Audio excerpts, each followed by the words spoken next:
օլիգարխիայի ներկայացուցիչներն են, որոշ ուսանողներ եւ քաղաքային ինտելիգենցիայի ներկայացուցիչները, բայց լայն մասսաները նրանց այլևս չեն վստահում։ Նրանք չունեն այն ռետորիկան, այն լեզուն, որով խոսում է Փաշինյանը, պարզ, հասկանալի։ Ռեֆորմիզմը վտանգավոր է միայն մեկ պատճառով։ Այն կեղծ զգացում է ստեղծում, որ կյանքը կամաց-կամաց, դանդաղունով լավանում է, բայց իրականում աշխատավոր դասի շահագործումը չի նվազում։ Տնտեսական կառուցվածքը չի փոխվում։ Կապիտալիստական իշխանությունը չի թուլանում, իսկ իրական, հեղափոխական կազմակերպությունները մնում են թույլ վիճակում։ Արդյունքում կյանքը փոխվում է, բայց ոչ երբեք աշխատավորի օգտին։ Փոփոխությունը դառնում է պատրանքային, իսկ հեղափոխական էներգիան մարում է։ Սա է ռեֆորմիզմի նպատակը։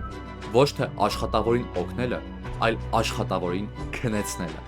զերծ պահել իրական հեղափոխությունից։